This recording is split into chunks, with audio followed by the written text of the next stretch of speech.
Bonjour à tous, j'enregistre ce diaporama.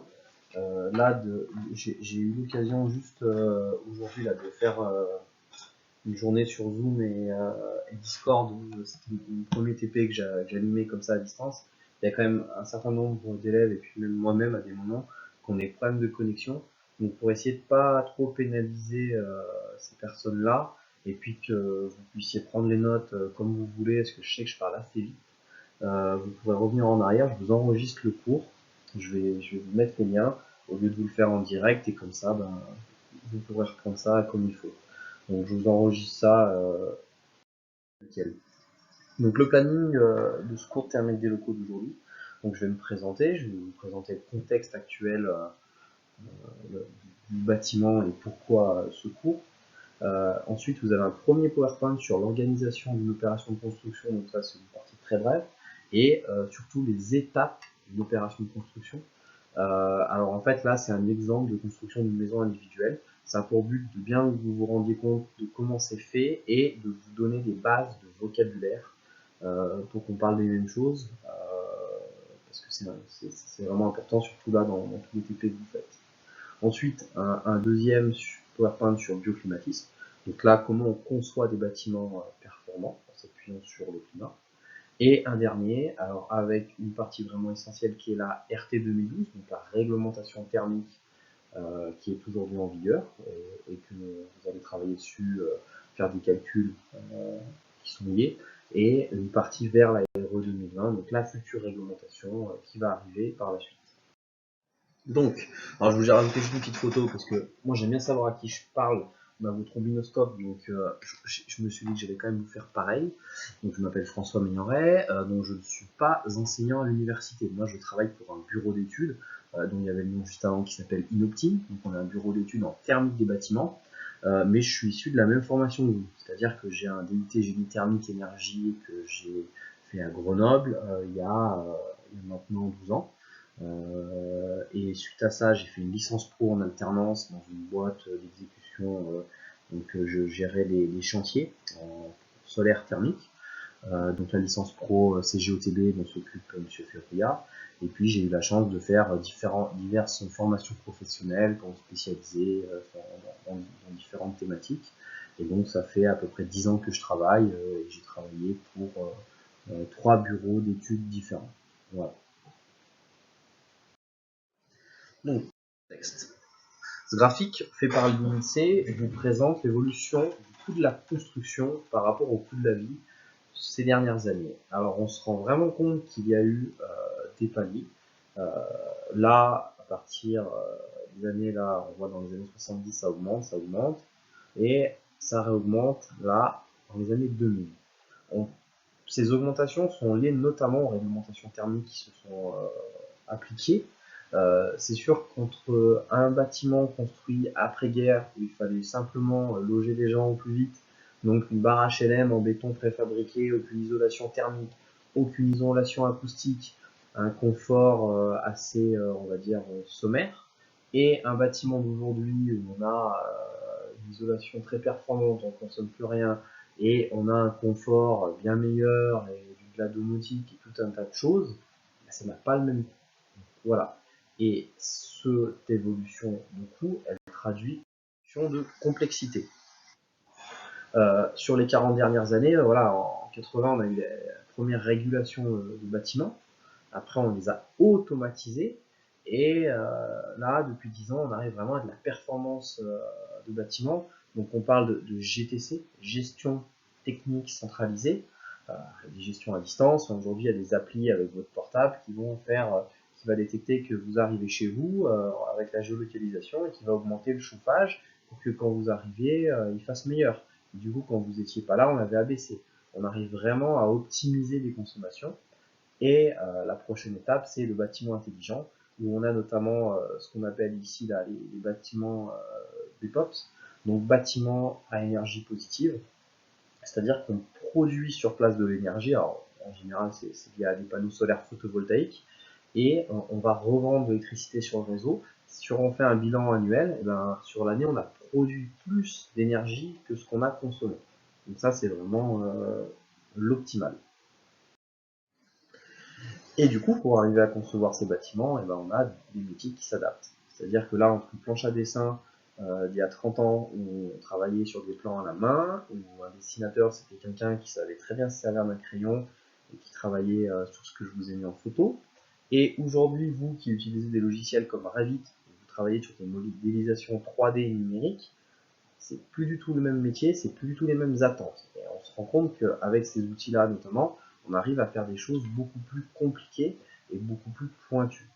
Voilà. Et donc c'est pour ça que ce cours est intégré à votre formation, parce que avec un DUT GTE, vous pouvez à mon sens faire de belles carrières dans le bâtiment et utiliser ces compétences dans les projets qui sont, qui sont des projets de demain en construction.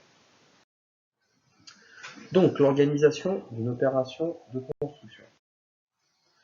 Ce diagramme vous présente les différents acteurs.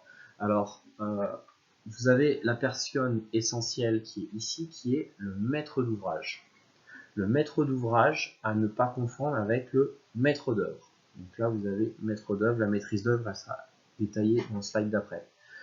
Moi, pour m'en rappeler, parce qu'en général, vous confondez les deux, maître d'ouvrage, maître d'œuvre, on m'avait dit c'est simple, le maître d'ouvrage c'est le fric. Vous vous rappelez, maître d'ouvrage c'est le fric.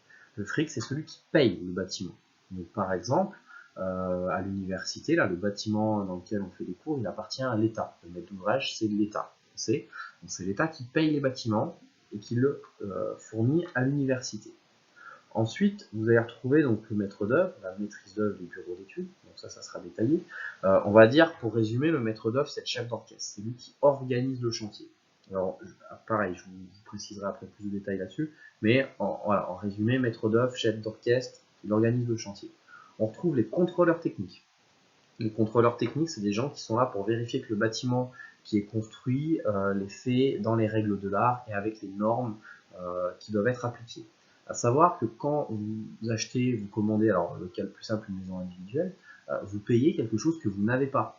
À la différence avec une voiture, où la voiture, vous l'essayez, vous regardez un comparatif, vous l'achetez, vous partez avec, vous savez ce que vous achetez. Quand vous achetez un bâtiment, comme ça, notamment en neuf, vous achetez rien, vous allez verser 30% d'acompte pour rien. Ça va avancer les travaux, vous allez payer, vous allez avoir payé la totalité pour pouvoir habiter dedans. Vous ne savez pas ce que vous allez avoir vraiment. Donc pour être sûr que tout soit bien fait, on a tout un tas de normes, notamment les DTU, et il y a des gens qui sont chargés de vérifier que ces normes s'appliquent. C'est toujours pareil, en maison c'est très facile. Dès qu'on va sur des bâtiments beaucoup plus compliqués ou à l'extrême, vous allez trouver par exemple un hôpital, on a besoin de gens comme ça pour bien suivre ça. Ensuite, vous avez le coordinateur en matière de sécurité et de protection de la santé, CSPS, comme on les appelle. Donc ça, c'est des gens qui sont là pour vérifier la sécurité sur le chantier, mais la sécurité des personnes, c'est-à-dire les ouvriers, pour vérifier qu'il n'y ait pas d'accident, qu'il n'y ait pas de blessés, qu'il n'y ait pas de mort. C'est des gens qui sont chargés de contrôler la sécurité sur le chantier. Ordonnance, pilotage, coordination, je ne rentre pas là-dedans, c'est pas votre niveau, en tout cas votre besoin actuel. Et vous trouvez donc toutes les entreprises qui vont réaliser les travaux. L'autre côté du maître d'ouvrage, il y a les utilisateurs gestionnaires, donc par exemple le département génie thermique et énergie qui utilise le bâtiment de l'université qui est donc géré par l'État, donc le bâtiment appartient à l'État, le maître d'ouvrage c'est l'État. Vous avez des mandataires ou conducteurs d'opération. Vous imaginez bien que le ministre de l'Éducation ne vient pas à Grenoble pour vérifier que les bâtiments, c'était bien ce qu'ils voulaient. Donc ils ont des gens payés pour ça, donc des mandataires. Et vous avez ce qu'on appelle les assistants à maîtrise d'ouvrage. Donc c'est des gens dont le métier c'est de conseiller, c'est d'aider sur des thématiques précises. Typiquement, thématique énergie renouvelable, quelle énergie renouvelable on peut utiliser, récupération d'eau de pluie, des choses assez précises, et ils conseillent le maître d'ouvrage sur les choix à faire. Voilà. Vous, à retenir, c'est maître d'ouvrage, maître d'œuvre. Voilà, la différence, qu'est-ce que c'est, mais on va le...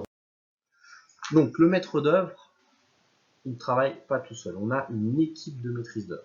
Donc, c'est juste pour vous présenter, pour que vous voyez dans quel métier vous pourrez vous situer. L'architecte n'est pas forcément le maître d'œuvre. L'architecte, c'est ce qu'on appelle une profession réglementée. Donc, c'est des gens qui ont un diplôme, qu'ils ont dans une école d'architecture, ils sont certifiés, donc ils ont le droit de signer des permis de construire, d'inventer des bâtiments. Ils ont la propriété intellectuelle même. Un maître d'œuvre, il ne va pas forcément concevoir le bâtiment, faire les plans, par contre il va gérer le chantier. Souvent, les architectes sont les maîtres d'œuvre de leur projet, donc ils vont suivre les chantiers des bâtiments qu'ils ont inventés. Voilà.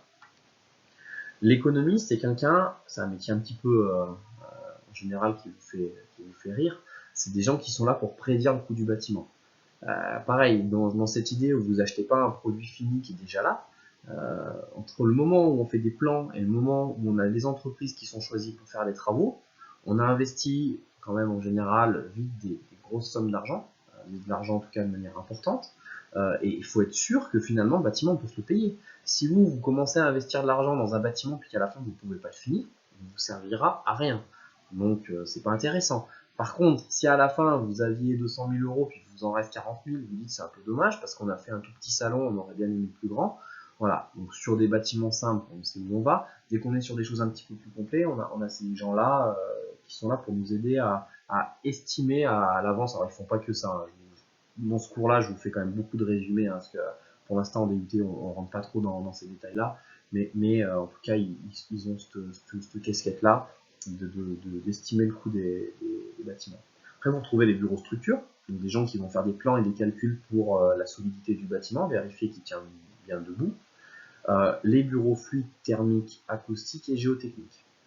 Géotechnique, c'est le sol. Donc vérifier que la portance des sols, quelle fondation il faut mettre en place, comment ça va tenir debout. Les bureaux d'études acoustiques, donc ça c'est facile, voilà, pour le confort acoustique, le sonore. Et les bureaux fluides et thermiques. Alors souvent c'est une même entité. Moi, mon bureau d'études, on n'est que thermique, c'est assez rare. En général, vous avez des bureaux fluides qui font la thermique. Donc thermique, nous, tout ce qui est thermique des bâtiments, donc notamment les simulations thermiques dynamiques et notamment la RT 2012, qu'on va voir. Les bureaux fluides, vous avez toute une partie pareil, dessin de plan d'exécution, où on va passer les gaines de VMC, où vont passer les tuyaux, quel radiateur, le dimensionnement hydraulique, la puissance de la chaudière, comment va fonctionner la chaudière, tout ce qu'on va mettre derrière, les pompes, les circulateurs, tout ce que vous allez voir. Donc vous, où vous retrouvez en général, c'est là, dans les bureaux fluides et les bureaux thermiques, c'est là que sont vos métiers sortis de ce diplôme. Maintenant, les grandes étapes, la construction. Donc, c'est un diapo que j'ai remodifié. Alors moi habituellement, je fais pas mal de croquis, de dessins au tableau. Là, j'ai rajouté des slides, j'ai bricolé des choses. Bon, vous allez voir, c'est pas forcément super sexy, mais bon, c'est pour que vous compreniez. Et puis il y aura bien sûr les questions que vous pourrez me poser. Donc les intervenants, à nouveau, maître d'ouvrage, maître d'œuvre, bien important de connaître la différence entre les deux, et les entreprises qui vont réaliser les travaux. Les lots. On distingue le gros œuvre du second œuvre. C'est-à-dire que le gros œuvre, ça va être la carcasse. Donc terrassement, fondation, charpente, couverture. Là, on vous livre une maison ou un bâtiment hors d'eau. Après, le second œuvre, ce sont les intervenants qui viennent à l'intérieur faire la suite. Donc menuisier, plâtrerie, électricité, sanitaire, chauffage, ventilation mécanique, donc VMC, vos métiers sont là. Finition, peinture. Souvent, l'erreur que vous faites, c'est second œuvre, vous pensez que c'est les finitions. Non, second œuvre, c'est tout l'aménagement intérieur. Donc vous, quand vous travaillez là-dedans, vous travaillez dans le second œuvre. Première étape, on arrive, on a un terrain en friche, il faut faire un décapage de la terre végétale. Pourquoi? Pour pouvoir tracer la maison. Dessiner la maison sur le sol, c'est vraiment à quelques centimètres près, on ne peut pas faire n'importe quoi, donc il faut prendre le temps de le faire comme il faut. Donc en général, on a une plateforme, alors des fois on a plusieurs niveaux, mais en tout cas, on ne fait pas ça dans un talus. On a des plateformes et on fait une implantation, on trace la maison et on réalise des fous. Donc les fous, des tranchées, comme ça, qu'on va ferrailler et remplir de béton. Couler du béton, donc on appelle ça du béton armé, du béton ferraillé. Ça, c'est vraiment les pieds du bâtiment. Toute la charge du bâtiment repose là-dessus. Donc, bon, la composition des fondations, c'est le thème. Voilà, donc des photos, on a creusé. Donc là, vous voyez, vous avez un bâtiment en sorte de calé. On a tout ferraillé, vous voyez. Alors la ferraille, c'est très important, hein, le béton ne tient pas tout seul. Bon, vous allez faire de la PDM, vous verrez les choses plus en détail, mais ça, c'est le squelette, hein, c'est ce qui tient tout. Et on coule le béton. Donc, désolé, la photo est un petit peu floue. On coule le béton et après on laisse sécher. Et c'est là-dessus que ça appuie. Donc, on fait ce truc-là, au lieu des schémas au tableau. vous voyez, elles sont là, les semelles, et toute la structure appuie là-dessus. C'est-à-dire que même quand vous avez une dalle en terre-plein, quand vous êtes là, le poids, la charge, elle vient là. Vous êtes partout, n'importe où, la neige là-haut sur le toit quand c'est l'hiver, le poids, il vient appuyer là. Donc tout tient là-dessus. Donc c'est hyper, hyper important que ça soit costaud, bien fait. Et pour info, quand vous creusez donc, ces fondations, il y a une cote qu'on appelle le hors-gel, c'est-à-dire qu'on descend plus profond, plus on est dans un endroit froid, donc par exemple plus on est en montagne, parce que le hors-gel, c'est un endroit où la terre ne gèlera pas, donc ça ne permettra pas d'avoir des mouvements, parce que si la terre gèle, ça peut faire bouger les fondations. Si les fondations bougent, alors ça va pas forcément tout s'écrouler, mais ça va fendre des murs, donc on ne veut pas qu'ils bougent, donc on descend assez profond pour être à une cote qu'on appelle le hors-gel. Ensuite, on va monter les murs de soubassement. Donc ça, c'est pour rattraper le niveau, parce qu'on est enterré à une certaine profondeur, et pour avoir un sol au niveau fini, pas avoir des escaliers pour rentrer dans sa maison. On va monter ce qu'on appelle des fondations, murs de soubassement, ils appellent ça. Moi, j'y mets dans les fondations avec le reste, pour rattraper. Là, je vous présente le premier cas. Le premier cas, c'est un terre-plein. Donc, un terre-plein, c'est un sol, un radier qu'on a rempli de galets. Donc là, vous voyez, c'est du galet, par-dessus lequel on va couler une dalle. Donc, vous avez la photo. Donc là, on a les sous-bassements qui remontent. On a passé au préalable tous les réseaux dont on a besoin. Donc ça, c'est des évacuations d'eau. Là, vous avez des amenées électriques, pour l'amener d'eau potable, le téléphone, tout ce qu'il faut. On remet, alors là il y a un film spécial anti-thermique, on referraille et on recoule une dalle. Donc après on n'a plus accès au sous-bassement, c'est un terre-plein, c'est rempli. L'autre solution c'est le vide sanitaire. C'est-à-dire que là on va laisser vide. Donc là vous voyez sur la photo, c'est vide, on va recouler une dalle avec un système de coffrage et en dessous on aura un espace circulant, vide technique. Alors l'avantage, je suis pas là pour vous détailler tout, mais le gros avantage qui se comprend très bien, c'est que potentiellement, bon, il faut aller à 4 pattes ramper, mais on a encore accès au réseau si on veut faire des modifs. Ça, c'est quand même un point non négligeable. Toujours pareil, alors il y a plein de choses, on va en reparler, hein, mais le nerf de la guerre, c'est toujours la même chose, c'est l'argent. Pourquoi on fait du dallage? C'est moins cher. Voilà. Pour la charpente aussi, vous allez revoir, il y a différentes solutions. Pourquoi, si c'est mieux, on fait pas ça? Parce que c'est plus cher. Donc à un moment, quand on a un budget, il est rarement illimité, donc on fait des choix par rapport au budget. Ensuite, une fois qu'on a la dalle, on va monter les murs. Donc les murs qu'on construit tout autour. Il y a un mot important à connaître pour vous, c'est mur pignon. Donc là, c'est les pignons. Vous voyez sur les côtés où il y a les triangles. Quand vous voulez vous repérer sur des façades, on va parler par exemple de pignon est, pignon ouest, pignon nord. Façade nord, façade sud. Voilà. Par convention, quand on parle de façade simple, on parle de ces parties-là. Quand on parle de pignon, on parle de ces parties-là. Et en rajoutant une orientation grossière, parce qu'il suffit que le nord soit un peu par là, c'est quoi la façade nord? C'est celle-là ou c'est celle-là? On ne sait pas. Donc, on parle de pignon. Et pour info, un autre mot de vocabulaire à savoir, c'est que le point le plus haut d'un bâtiment, que vous trouvez ici, bon, vous verrez sur d'autres photos, il y a la charpente, s'appelle le faîtage. Donc le faîtage, c'est le point le plus haut du bâtiment. Donc à savoir par cœur, pignon, faîtage.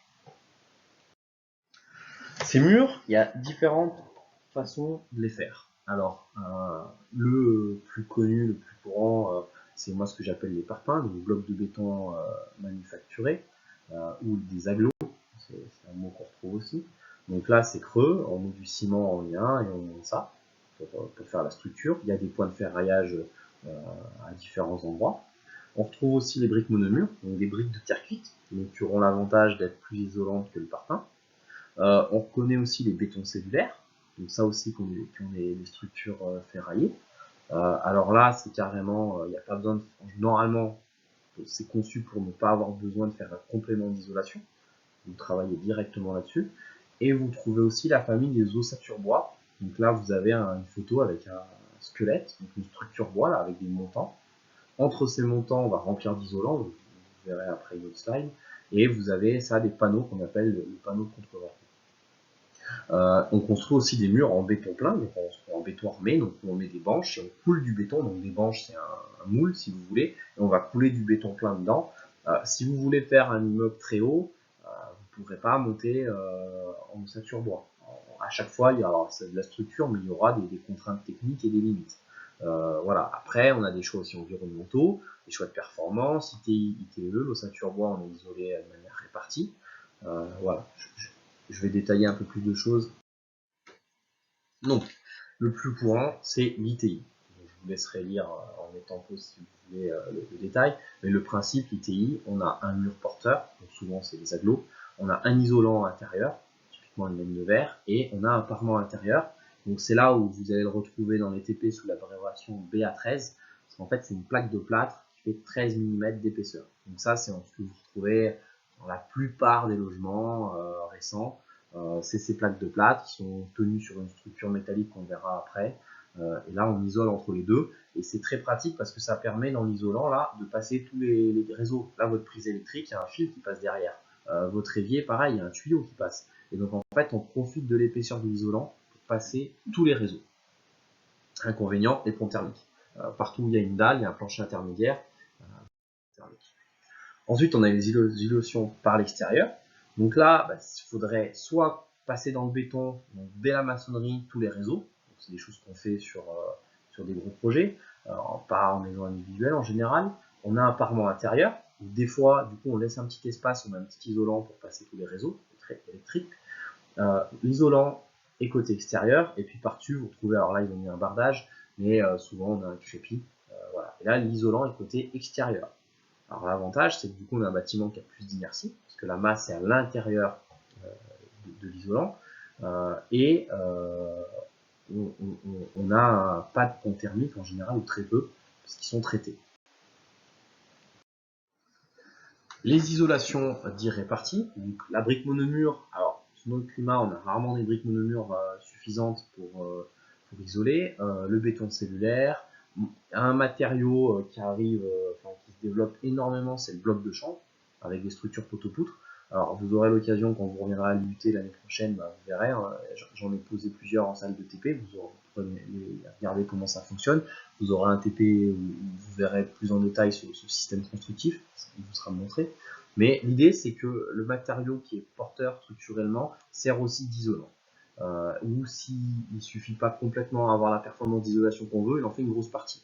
Ça nous permet de gagner de l'épaisseur. Quand vous avez des contraintes sur votre terrain, vous ne pouvez pas construire tant que vous voulez, il y a des limites, et puis il y a des règles à respecter.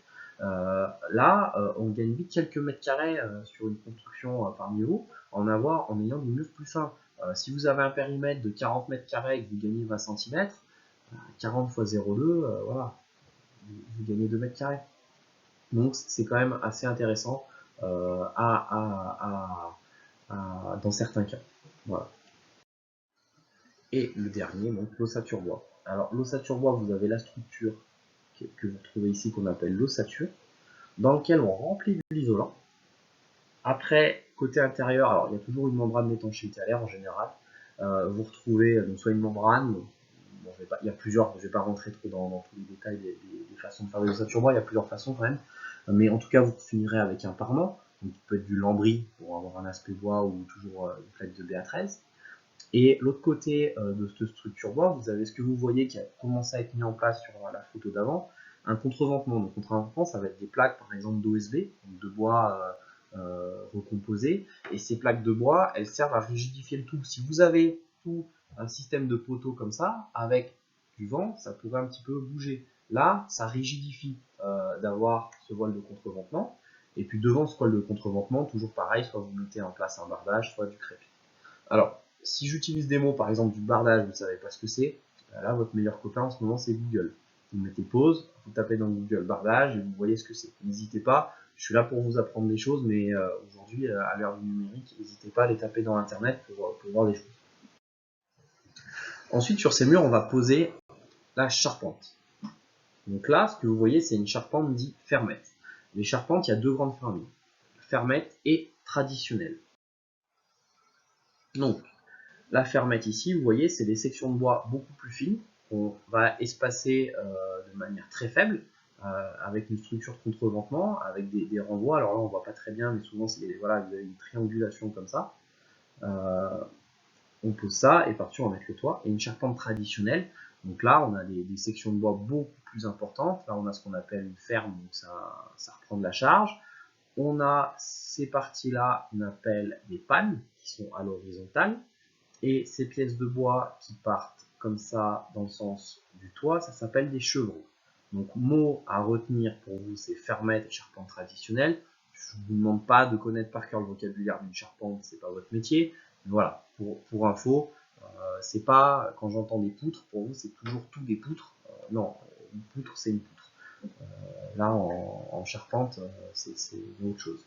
Donc ça, fermette, TP intermittent des locaux, il y a une photo où vous voyez ça. La charpente tradie. Toujours pareil, entre une charpente traditionnelle et une charpente fermette, l'écart de prix, c'est le triple, hein, à peu près en général.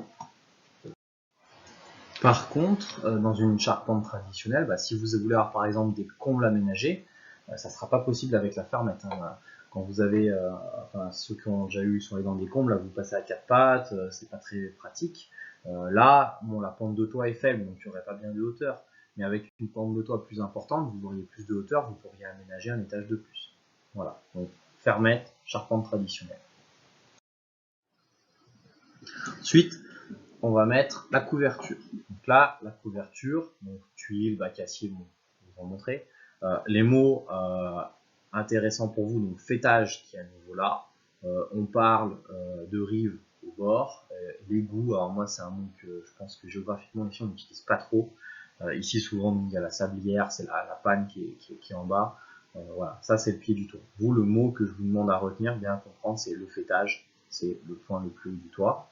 Et pour faire une couverture, et vous avez les tuiles traditionnelles, ardoise, bac acier, donc différents matériaux qu'on met sur le toit, différentes mises en œuvre.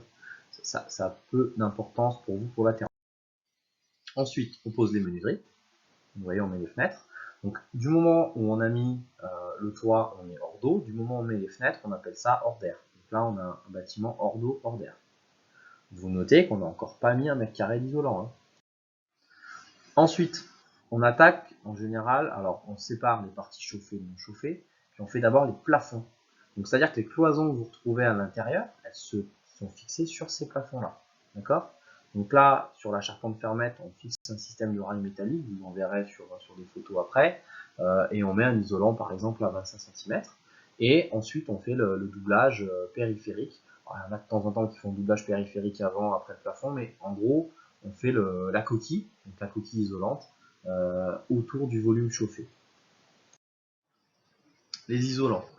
Alors, je détaille pas trop, c'est juste, je vous en dis 2 mots. Cette photo, elle traduit bien. Dans les familles d'isolants, vous avez des choses qu'on va appeler biosourcées.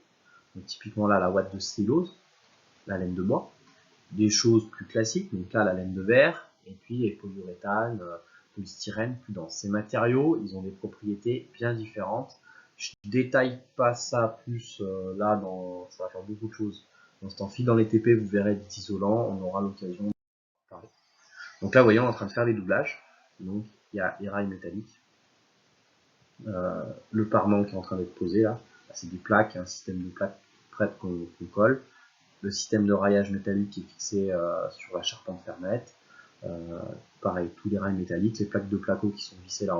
Donc là, la pente de toit s'appelle des rampants. La partie comme ça en pente, là, quand vous ne savez pas comment ça s'appelle, ça c'est les rampants. Pareil, dans les TP, souvent vous ne savez pas. Donc ça c'est rampant, un mot à savoir. Les doubles. Quand on a 2 niveaux aménagés, entre les deux, on va retrouver un plancher.